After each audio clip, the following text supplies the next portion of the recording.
Mas vamos começar a falar, né?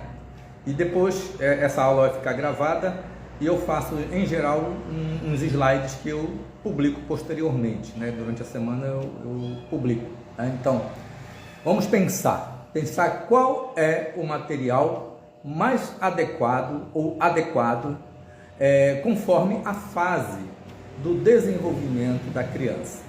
Então, eu vou caracterizar aqui essas fases em dois momentos. O momento em que surge a imaginação da criança e o outro, o momento em que acontece o jogo de faz de conta, né? Então são esses dois momentos importantíssimos no aspecto criador, artístico, né? Artístico e estético da criança, que vão influir na relação da criança com os materiais. Até porque cotidianamente ela já se encontra com muitos materiais, né? E de acordo com a idade dela, ela vai fazer representações com esses materiais conforme a sua própria necessidade. Então,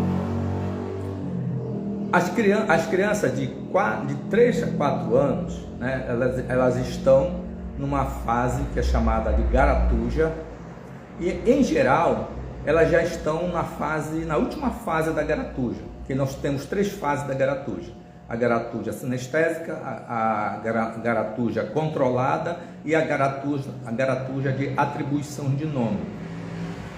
As crianças que já chegam nessa fase de atribuição de nomes, elas vão, em geral, desenhar, né? Se ela tiver papel e lápis ou caneta para desenhar, ou se ela tiver massinha de modelagem ou argila para construir objetos. Então elas vão trabalhar o seu produto artístico mediante um processo, o processo dela, né, de criação, em que ela vai atribuir nomes. Então, se ela está desenhando, se ela está pintando, ela vai fazer alguma coisa que ela diz que aquilo se refere a algo do mundo real, a algo que está presente na sua realidade, né? Porque ela está representando a partir dos materiais que está à sua disposição. Então isso é um aspecto importante para levar em consideração. E é nesse momento também que, como eu falei anteriormente, que eu vou levar em consideração dois aspectos importantes, a imaginação e o faz de conta, que surge a imaginação. A imaginação, ela é super importante pelo aspecto de que é um momento em que a fala, ou seja, o pensamento, ele entra, ele não fala, né? Então, como é que se explica isso? Vygotsky, ele vai dizer que tem um momento, a partir dos 3, 4 anos de idade, né?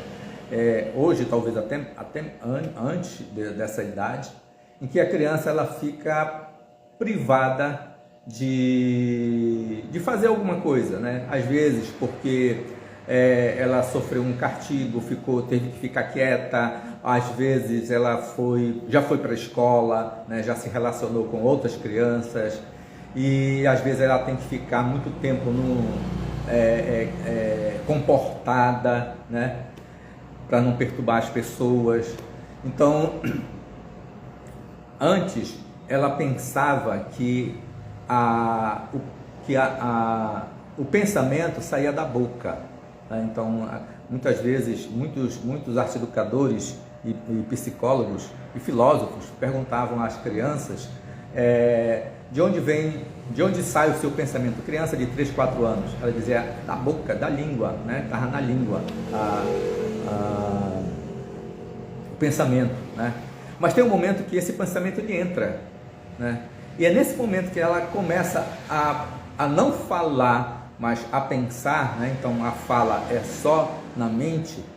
É um momento em que surge a imaginação, né? Aí ela começa a se relacionar com as coisas através da imaginação, né? Então tem esse momento, né? Então os materiais que ela vai utilizar, né? Ela tem a ver tudo com o brincar, tem tudo a ver com a imaginação, com as coisas que ela vê e vai codificar. Então, esse é um momento muito sensível, porque as pessoas elas podem dizer para a criança que aquilo não é o que ela desenhou. Não é vamos supor, o carro, ou a maçã, ou o barco que está ali, porque está cheio de rabisco e a pessoa não entende, né? Então, ela vai ficar frustrada se ela não alcançar essa comunicação com o adulto em geral, né? Ou então com outras crianças mais velhas, né? E com isso ela vai poder ficar sem comunicar e criar uma barreira de comunicação e uma barreira de impedimento que ela consiga desenvolver melhor as suas habilidades de expressão, né? Porque ela tem que encontrar a sua própria expressão através dos materiais que ela está utilizando. As crianças de 5 a 7 anos, elas já estão numa fase chamada pré-esquemática, em que ela começa a já fazer esquemas da figura humana. E esses esquemas da figura humana, ela consegue já colocar cabeça, corpo, membros, né, superiores, membros inferiores, ela já começa a fazer essa distinção e cada vez mais vai se diferenciando. Ela vai primeiro fazer um círculo, desse círculo sai braços, pernas e mãos, né?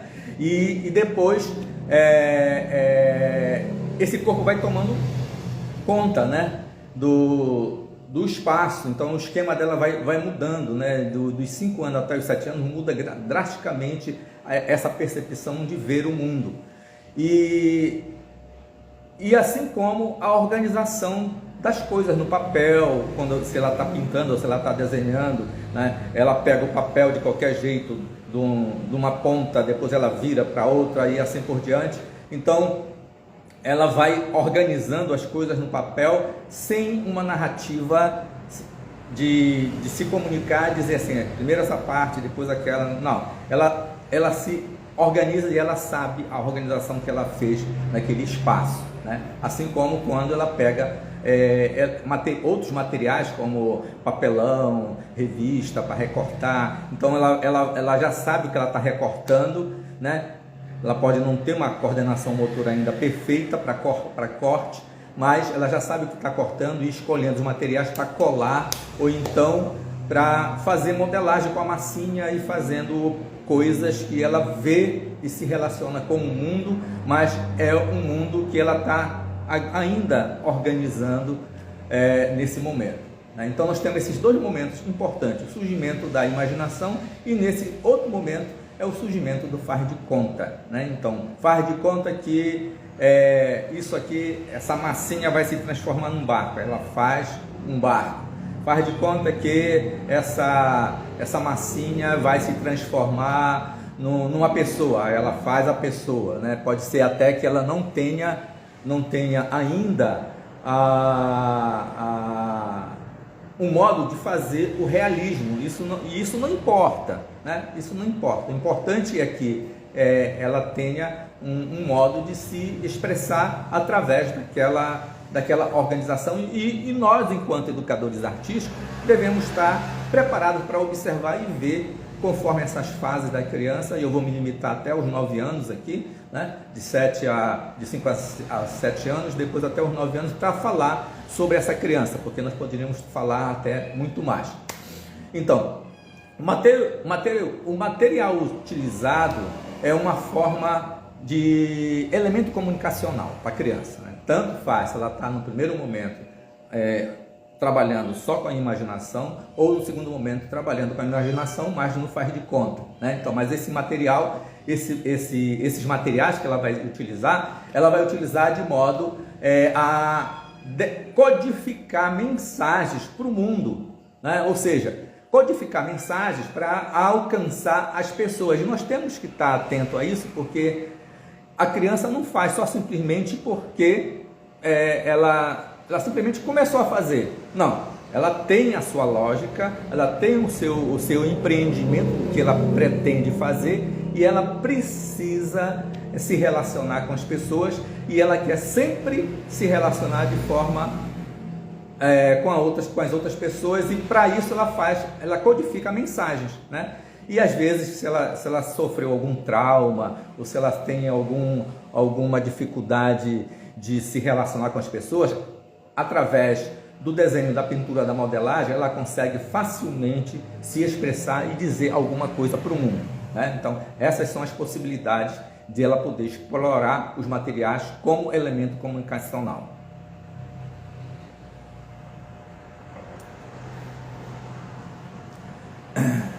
E dizer boa tarde para as pessoas que estão chegando aqui. A Rocha Mísia disse excelente, né?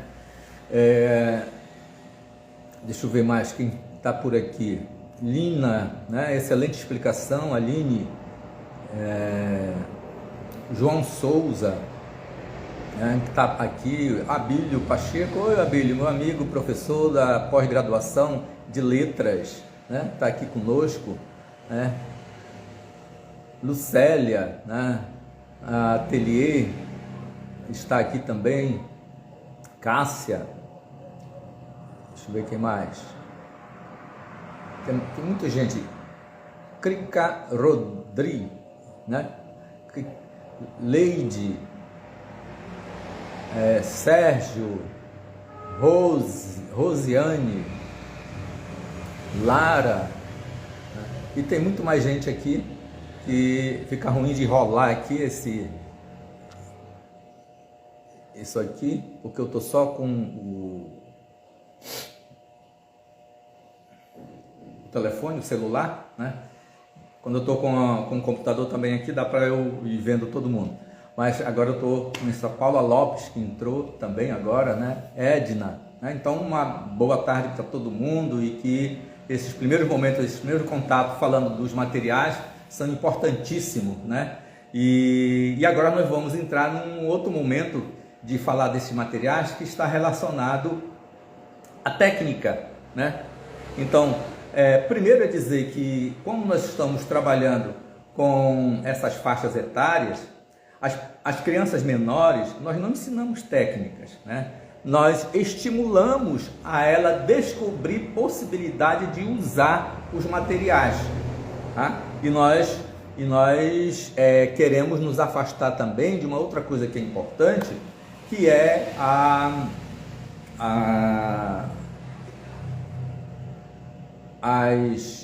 os modelos, né? Levar modelos. Olha, nós vamos fazer o coelhinho, então nós vamos utilizar os materiais: algodão, lápis, caneta hidrográfica, purpurina, sei lá, qualquer outra coisa, e vamos fazer o coelhinho. Só que aí já vem o modelo do coelho, que é só para a criança colar em cima daquele espaço. Então, nós não queremos, nem precisamos disso, porque nós temos como princípio, quando estamos trabalhando com a criança, que fazer com que ela descubra as possibilidades, né, que nós devemos estimular, motivar a criança a descobrir essas possibilidades, e queremos fazer com que ela se expresse, alcance a sua autoexpressão. Então, por isso o modelo não é conveniente a nós darmos o modelo, né, para a criança. Então, aí que entra essa questão da técnica, né? Não ensinar técnicas para a criança, mas estimular as descobertas das possibilidades dos materiais. Para quê?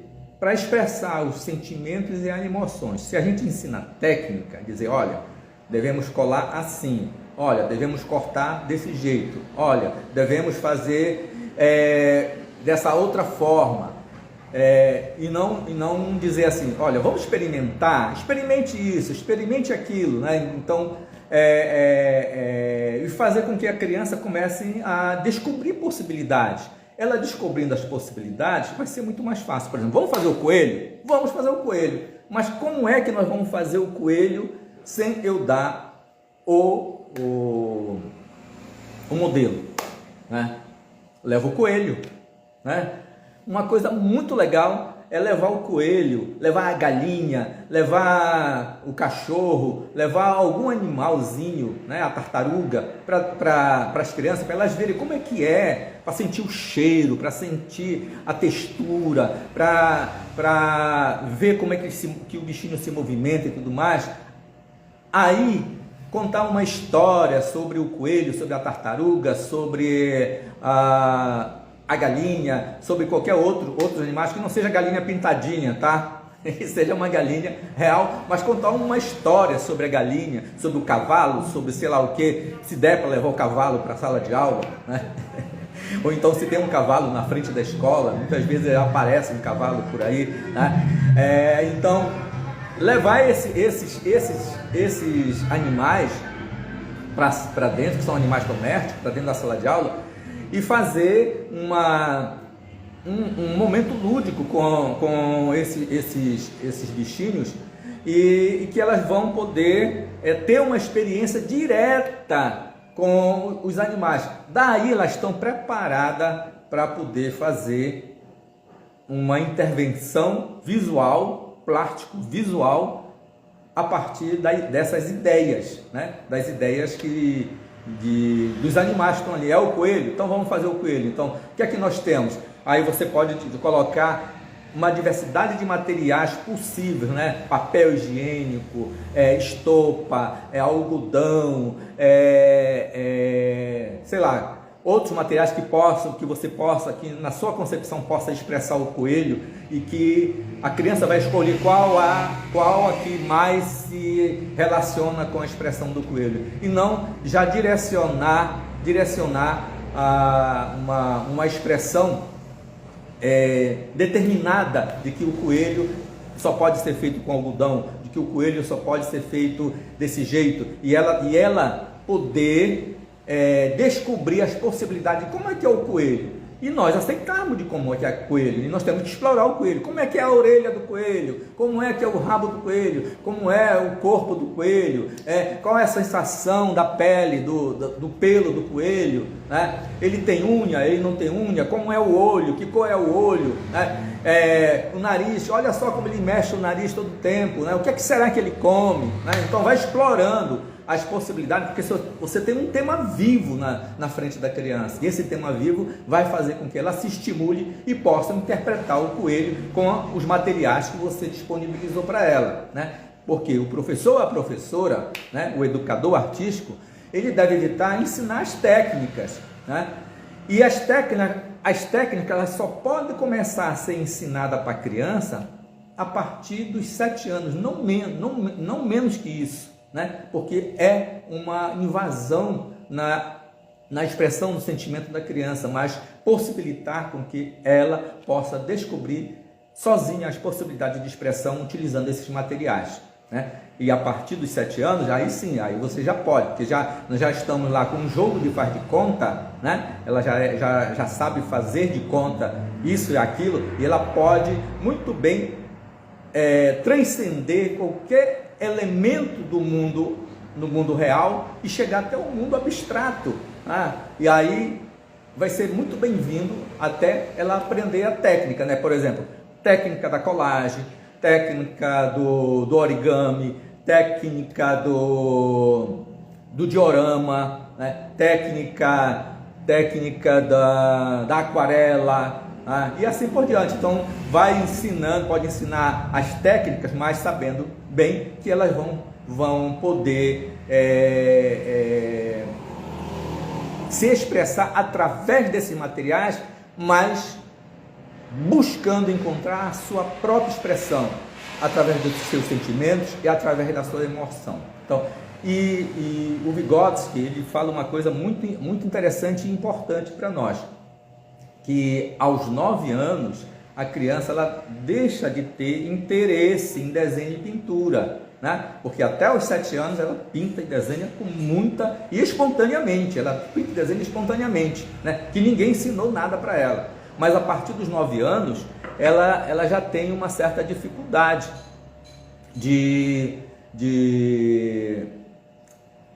desse estímulo de ficar só desenho e pintura, né? Ela quer fazer muitas outras coisas. Então o que acontece?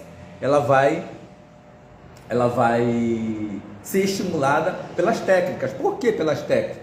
Porque nessa idade, né, de 8 aos 9 anos, ela já está numa fase onde o pensamento, o desafio ela quer o desafio do pensamento, o desafio de pensar, né? Ela tem a fase do pensamento abstrato já, né? E a valorização conceitual. Então ela já passou por aquela fase de por quê, que era ali aos 5 anos, né? E agora ela está aos 9, mas ela quer explicar as coisas do mundo. Ela traz explicação das coisas do mundo. Então aos 9 anos as técnicas ela chega muito bem nesse momento para que ela possa se expressar com mais facilidade e melhor, porque é nesse momento de 8 a 9 anos que ela consegue seguir regras com muita facilidade. Regras do jogo, regra do pula-corda, regra da pira, regra, né, de muitas outras coisas que na idade, ela já está chegando na idade da turma, né, onde os colegas já estabelecem regras, né, de brincar, de se relacionar e tudo mais. Então ela já trabalha com muita facilidade. Então por isso é possível, a partir daí, ela poder trabalhar melhor a questão técnica e ficar estimulada para trabalhar com as técnicas, né? Então a técnica vai aparecer na vida da criança de duas maneiras. A primeira, por uma vontade de auto se expressar, e a segunda, pelo modo de fazer algo experimental, que ela quer experimentar o material, né? Se você traz assim um monte de materiais para a criança, não é que você traga, mas que você conversou com ela, que tal vamos utilizar na próxima aula material, eu estou falando assim, mas com a turma, né? Que você vai trabalhar isso, né? Então, e pede sugestões, que materiais vão ser utilizados, aí faz a coleta, pede para que ela traga uns materiais e você leva outros materiais, e a partir dali ela vai experimentar usar esse material. É claro que você tem que ter um método, né? Senão isso não vai funcionar, né? Não é só simplesmente chegar assim, levar um material e dizer, olha gente, eu estou em um monte de material aqui, vamos fazer alguma coisa, né? Isso chama-se laissez-faire. Nós devemos evitar o laissez-faire no ensino e aprendizagem, tá? Porque deixar fazer, ela faz em casa, né? Muitas famílias, quando levam as crianças para o ateliê de arte, como no meu ateliê, eu sempre tive muitas crianças trabalhando, se eu dissesse assim, olha, pinta qualquer coisa, faz qualquer coisa com esse material, os pais chegavam para mim e diziam assim, mas para ela fazer isso, ela faz em casa, né? Então, nós devemos evitar o laissez-faire, né? Não é fazer por fazer, ou então deixar fazer é espontâneo, tem essa categoria, essa característica do espontâneo, sim, mas tem que ter todo um processo para poder chegar a estimular, a motivar essa criança a explorar e experimentar os materiais que estão à sua disposição, tá? Qualquer material usado pelas crianças deve ser adequado às suas necessidades, né?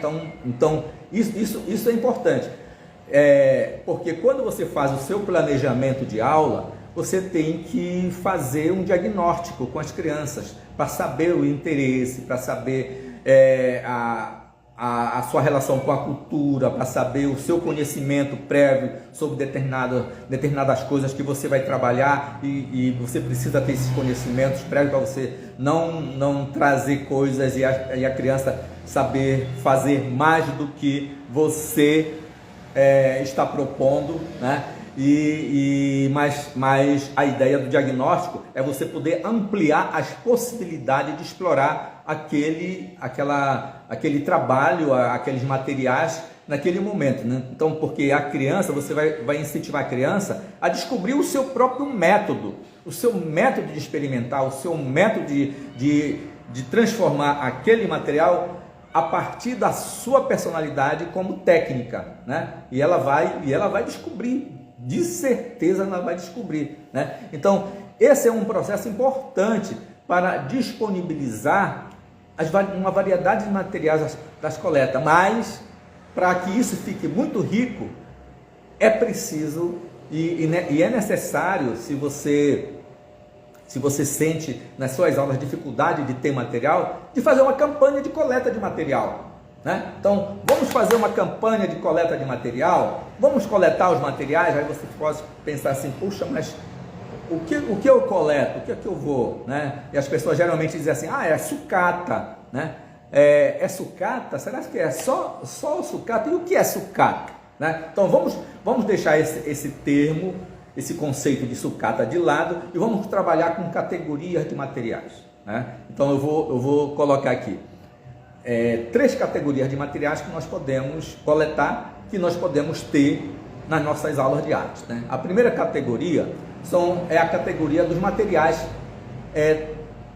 tradicionais, como lápis, giz de cera, lápis de cor, pincel, argila, plastilina, tinta guache, tinta aquarela, tinta pigmentada ou com pigmentos para colocar na tinta em branco para fazer determinada a variedade de cores, né?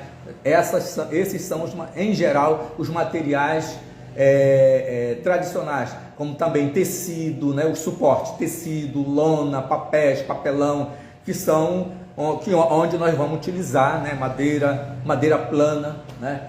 Que nós vamos utilizar nesse momento como materiais tradicionais, né? Então, nós podemos coletar esses materiais, né?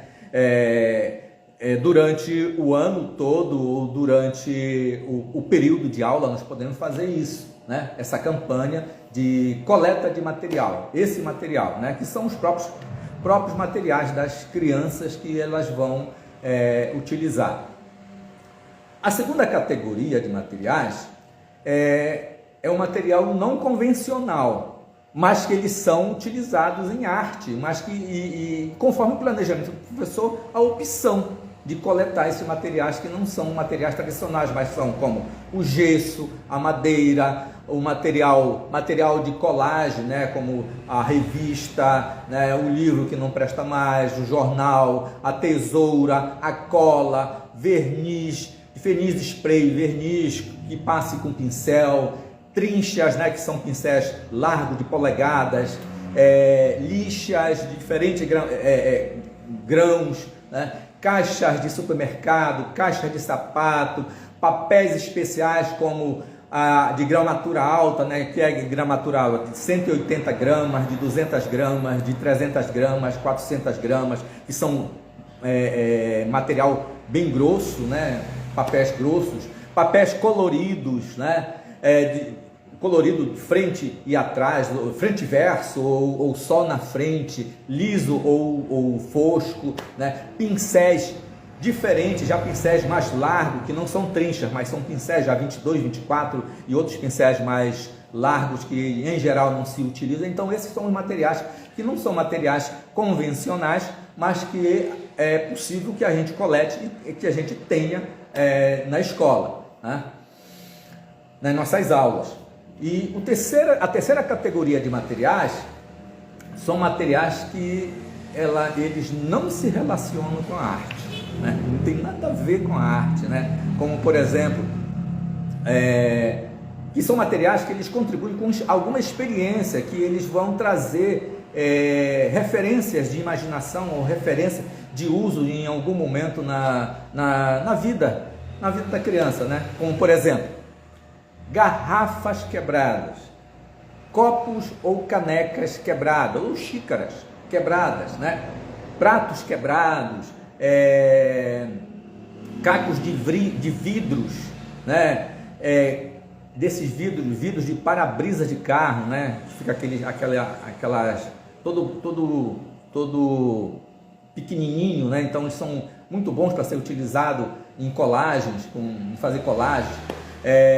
Latas enferrujadas de conservas, pedaços de canos, folhas secas, pregos enferrujados e tudo. Esses são materiais que eles não são convencionais e nem tem nada a ver com a arte.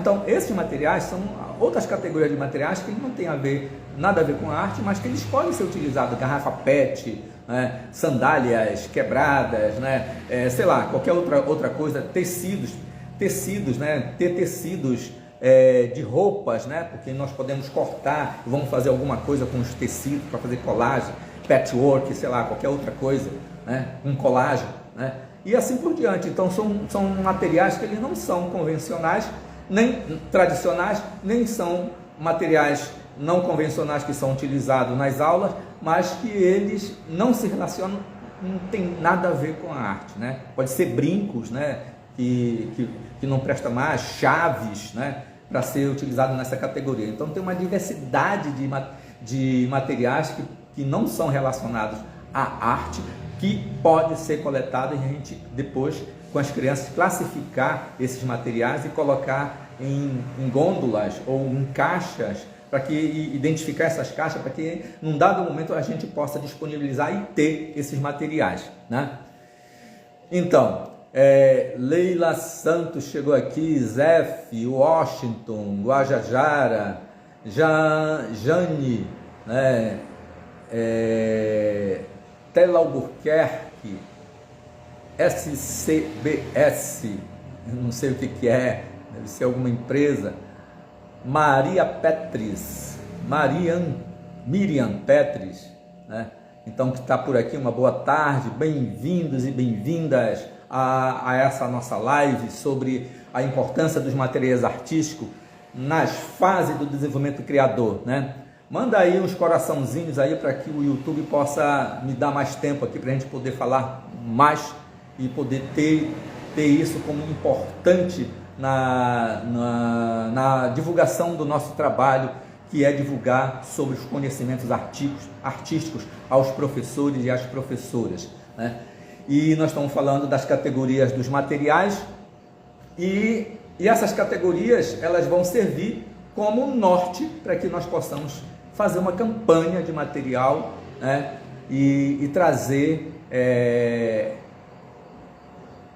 materiais para nossas aulas de arte, para que não falte material. Nós sabemos que quem trabalha com artes plásticas, com artes visuais, precisa de material na escola e muitas vezes não tem à disposição, mas nós podemos fazer a campanha, Quando começar as aulas, vamos fazer a campanha, Vamos fazer a campanha com os pais, vamos fazer a campanha com os vizinhos, campanha com as pessoas, Colocar lugares de coleta de material na escola, E isso é muito legal e muito importante para que nós possamos ter os materiais e não falte materiais, porque nós trabalhamos com plasticidade, com artes plásticas, precisamos ter materiais, É claro, eu estou falando agora de material, mas dentro de um método, nós não trabalhamos só com materiais, nós trabalhamos com leitura de arte, nós trabalhamos com a história, com o conhecimento contextualizado,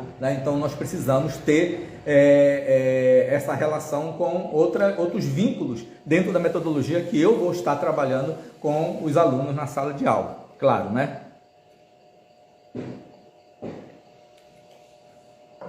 Manda aí um aviãozinho para os colegas, para os amigos, para as amigas, 2 aviãozinhos, para que as pessoas possam se conectar conosco aqui e dizer para vocês que eu tenho um curso chamado Arte de Ensinar Arte, que se você for no link da minha bio, você encontra lá o link e você pode ver como é que é a estrutura do curso, o que é que se oferece no curso, e você pode fazer um curso que é um mini curso, que é um curso rápido de 30 horas, para que você possa conhecer mais e possa trabalhar, conhecer metodologias e trabalhar os seus planejamentos, Então você pode fazer isso, se você tiver esse desejo.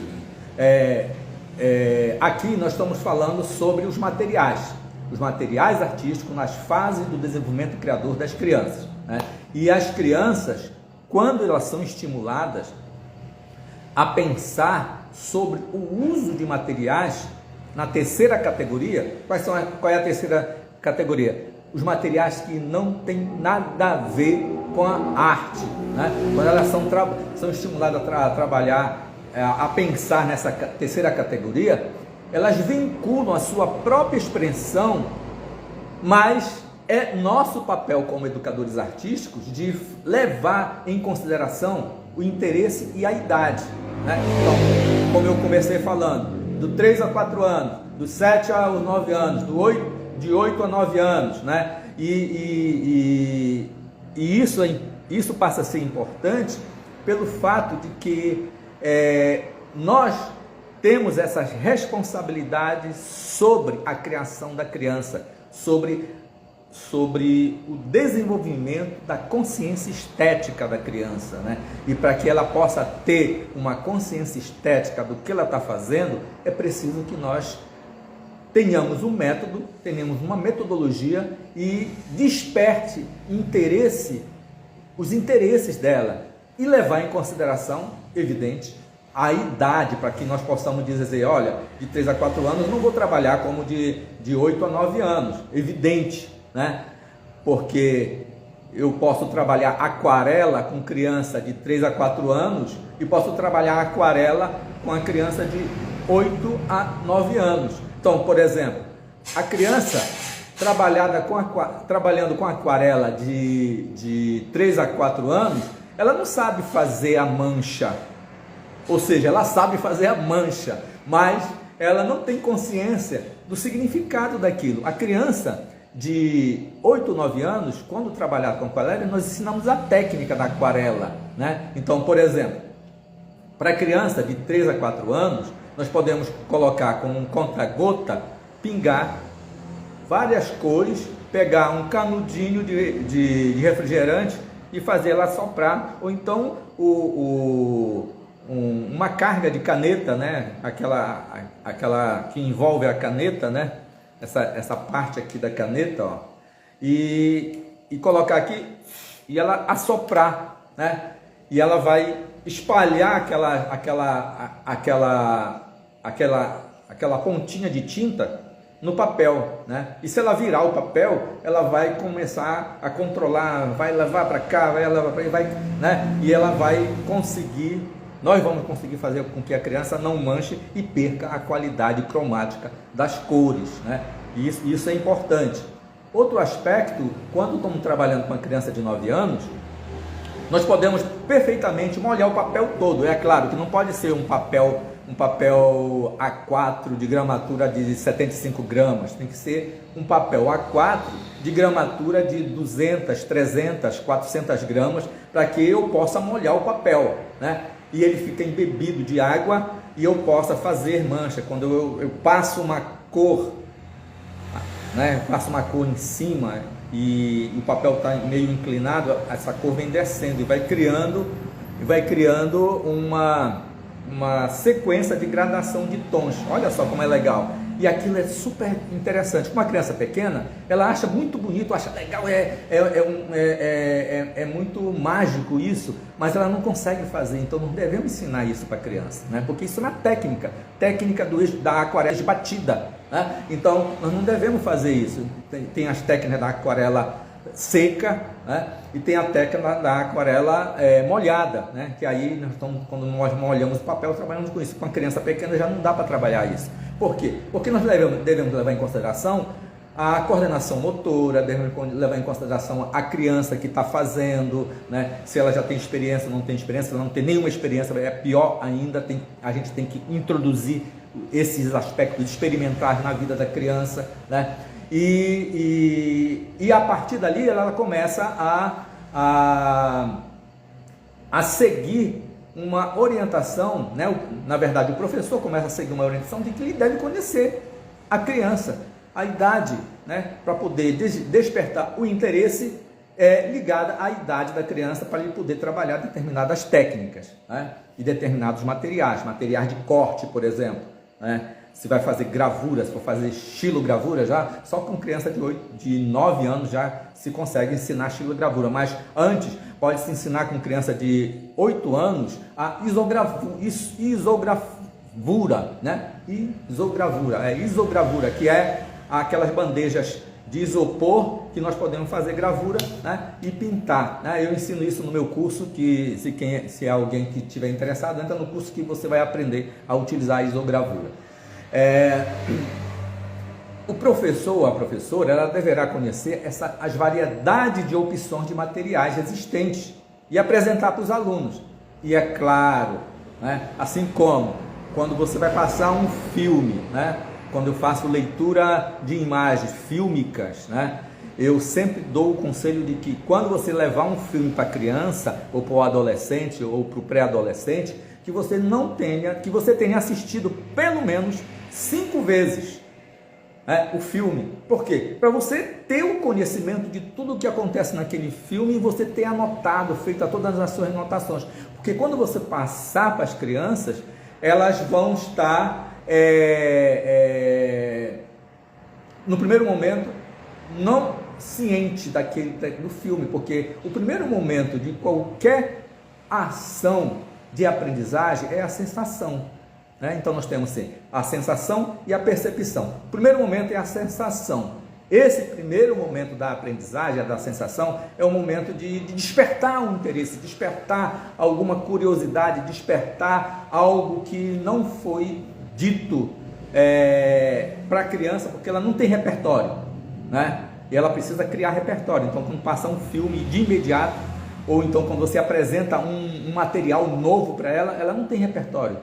Ela está iniciando, ela nunca pegou o gesso, ela nunca pegou o papel machê, ela nunca pegou a gravura, né? Então ela está iniciando. Então é a sensação de que algo é possível, né? Mas não é a sensação de que algo eu posso fazer, né? Então algo eu posso fazer só quando eu estiver no estágio da percepção, porque eu tenho repertório acumulado, né? Eu já tenho experiência sobre aquilo, então eu vou trabalhar a partir da reflexão, a partir de referências, né? Referências visuais, referências históricas, referências estéticas, referências filosóficas, né? Eu tenho na minha percepção. Então esse é um outro aspecto, né? Então nós temos a sensação e a percepção. Um bom exemplo para explicar isso é quando uma criança quer aprender a pular corda, né? Então como é que é? 2 crianças segurando a corda de um lado ou do outro, rodando a corda, elas estão ensinando a criança a entrar. Então elas dizem assim: olha fulano, quando a corda estiver lá em cima, você entra. Quando ela bater no chão, você pula, né? Aí a criança pensa assim: eu já sei, né? Então ela está só na sensação, porque ela já sei. Ela não tem repertório sobre pular corda, porque ela nunca pulou corda, né? E talvez já tenha visto poucas crianças pularem corda. Então o que é que ela faz? Ela vai experimentar, né? Olha só. O conceito da experimentação, ela vai experimentar. Aí ela vê, a corda foi lá em cima, quando a corda bate, ela não pula.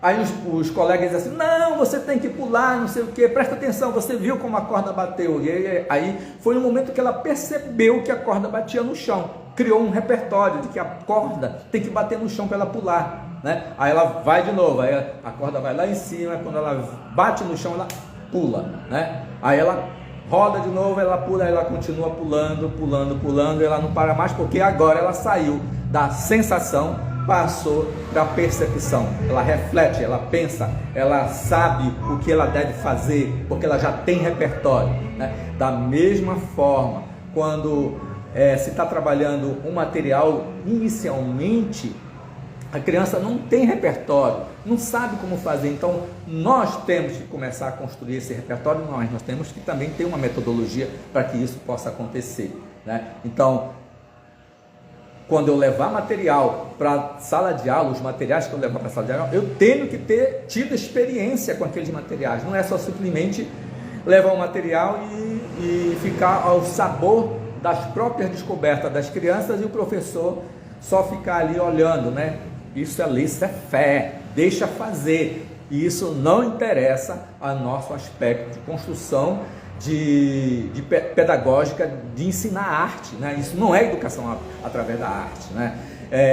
Laissez-faire não é educação através da arte, deixa fazer, como as crianças fazem as garatujas delas no início, né? E como nós somos os orquestradores das experiências na sala de aula, nós não podemos nos limitar simplesmente a limpar pincel, a distribuir material, a guardar o material, não, nós temos que ter um planejamento adequado de uso desses materiais, e esses materiais eu já tenho que ter tido experiência. E é claro, quando as crianças começarem a trabalhar a partir de um método, descobrindo as possibilidades, eu também vou aprender, porque tem coisas que elas vão fazer que eu não fiz, porque dentro do meu repertório não foi me dado, mas foi dado dentro do repertório daquela criança, e eu aprendo também com as crianças, né? E isso é muitíssimo importante, nós podermos saber dessas coisas, né? Então o professor, ele deve fazer esses exercícios para poder possibilitar a descoberta de possibilidades do uso de materiais, né? Chegou agora a Jordélia, a Marisa Velar, Fernando Souza, Indira, a Ana Vitória, Camille Arte, né? São pessoas que chegaram nesse momento. Então, boa tarde, estamos falando sobre a importância dos materiais artísticos nas fases do desenvolvimento criador das crianças, né? Então, e estamos falando nesse momento sobre as possibilidades de usar os materiais, mas que o professor ele tenha tido também experiências anteriores para ele criar a sua percepção, criar o seu repertório, para que ele não chegue simplesmente e distribuindo materiais na sala de aula e ele seja só um distribuidor de material e não um coordenador de experiências na sala de aula, né? Então, o professor ele não deve se limitar ao uso de material, mas ele deve limitar uma quantidade de materiais nas aulas, né? Porque senão fica muito materiais para ser explorado e esses muitos materiais de ser explorado acabam indo em direções diferentes, e o professor pode perder o caminho das possibilidades de estímulo, de fazer com que as crianças tenham mais vontade de explorar determinados materiais, né? Isso em uma única aula, mas ele pode ter variedade de aulas com diferentes materiais, né? E é necessário demandar esses materiais a partir dessas categorias que eu acabei de falar, né? Os materiais artísticos devem ser vistos não apenas como material, né? Mas eles devem ser vistos como veículos de comunicação da expressão plástica criadora da criança. Como eu falei anteriormente, as crianças, elas pegam os materiais, elas codificam mensagens para se comunicar com o mundo, né? E os materiais que as crianças estão explorando, estão codificando, elas estão produzindo mensagens para se comunicar com as pessoas no mundo, né? E não é só simplesmente fazer alguma coisa, é uma comunicação. Por mais às vezes que ela nem saiba o que aquilo representa, ela já disse alguma coisa que está no seu sentimento, na sua emoção, né? Que codificou e vai chegar de alguma forma a nós, né? Porque os processos de criações, eles são muito variados, eles chegam até a nossa comunicação visual com muitas mensagens, e de acordo com a categoria cultural em que nós estamos inseridos, nós vamos codificar e vamos compreender aquela mensagem que está ali posta, né? Então, os materiais artísticos, eles devem ser vistos como um veículo de comunicação, de expressão da atividade plástica criadora da criança, e não como resultado, né? Então, ela vai estar nesse processo de formação, né? Essa formação do conceito, né? Essa formação da materialidade, que vai se transformar numa comunicação, que vai dizer algo, que vai trazer uma mensagem para as pessoas, né? Está na subjetividade da criança e que o resultado é o objetivo, mas a objetividade ela não é o ponto final, né? O que é mais importante é como isso tudo vai ser trabalhado para alcançar essa finalidade, tá? Então, os materiais não são importantes quanto a forma como são empregados, mas exige um método, né? E o método ele só se dá através do processo de elaboração do trabalho, né? E esse método é um método que nós devemos cultivar com os alunos e é um método que nós devemos promover para que nós possamos trabalhar com os alunos, né? E nós podemos ter, por exemplo, dentro do método da formatividade, nós podemos dizer, o primeiro momento é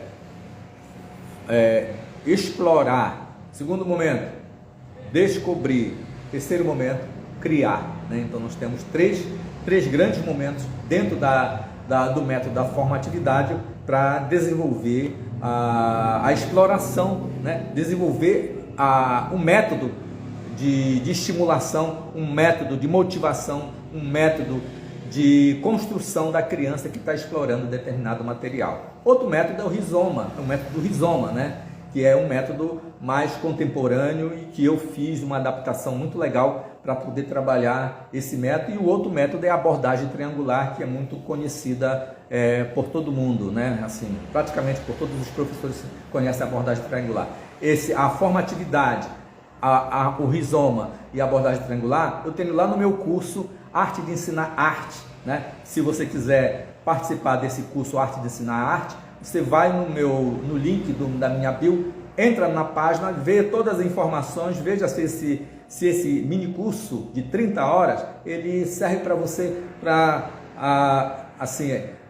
ajudar no desenvolvimento das suas aulas, tá? Você pode fazer isso lá, tá? Então, você tendo um método de trabalho, um método ou uma metodologia de trabalho, né? Você vai poder criar motivação, você vai poder criar atmosferas criadoras, você vai poder estimular os alunos e as alunas a serem criadores e explorar as possibilidades, né? Porque nós vamos ter aí, né? E quando se está experimentando, esses dois momentos, né? Nós temos esses dois momentos que são crucial e importante, que é o momento de construir, o momento de destruir e o momento de reconstruir. Então nós temos esses três momentos que são importantes. O momento de construir é o momento das possibilidades experimentais de explorar um determinado material. O momento de destruir é porque, não estou satisfeito com isso, aí destrói,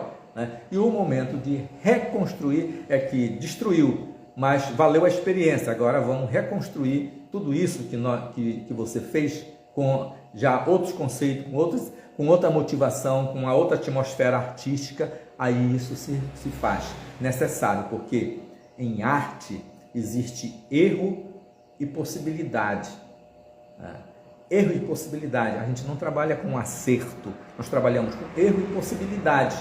O erro é aquilo que você acumulou na sua percepção, no seu repertório, como aquele caso da criança que foi pular corda, ela errou a primeira, né? Acumulou, na segunda ela acertou e a partir dali ela continuou acertando. Então olha só como é interessante e importante isso, que o erro ele leva não a estar errado, ele leva a construir possibilidades, né? Então por isso que errar em arte é algo muito legal, né? É algo importante e nós devemos passar isso para as crianças, para os nossos alunos, de que é algo importante errar. E se errou, não quer dizer que acabou. Não, vamos guardar, vamos separar. Depois a gente olha para aquilo lá. Então vamos começar outro material, outro trabalho, né? Vamos explorar outra coisa, né? Então deixa ali, daqui a alguns dias volta aquilo lá, porque já acumulou experiência, já acumulou conceito, já acumulou outras coisas que antes não existia de possibilidades perceptiva naquela criança, agora tem. Aí quando ela olhar aquilo, ela vai ver diferente, né? Isso acontece com a gente no ateliê constantemente, nas nossas práticas de ateliê, nas nossas práticas criativas, né? Estão acontecendo constantemente. Então, por isso que os artistas acumulam muita coisa, né? Acumulam materiais, porque eles têm as categorias de diferentes materiais guardados no seu ateliê, né? E tem muitos trabalhos que eles não terminaram, né? Michelangelo era um as nisso, né? Ficou guardado um monte de esculturas dele que ele nunca terminou, né? Mas ela só foi fazer sentido, essas esculturas inacabadas, com uns séculos, com o passado de séculos, não naquele momento, porque ele estava muito, muito, muito à frente de possibilidades contemporâneas, né, que não era o momento dele, né? Somente lá, já agora agora 100 anos, mais ou menos 100 anos atrás, um outro escultor surge, e Rodin, né, e trabalha com os erros do Michelangelo, né, e vai construir a sua obra contemporânea, sua obra moderna, né, a partir dos erros dos artistas. E acontece muito isso, né? Os artistas vão atrás, voltam atrás, vão trabalhar a partir do erro de alguém e descobrem outras possibilidades e assim por diante. E em arte é isso. E quando nós estamos em sala de aula, nós devemos pensar nessas possibilidades, né? Então, eu fico aqui, termino aqui minha palestra e fico à disposição de que, se alguém quiser perguntar alguma coisa, né?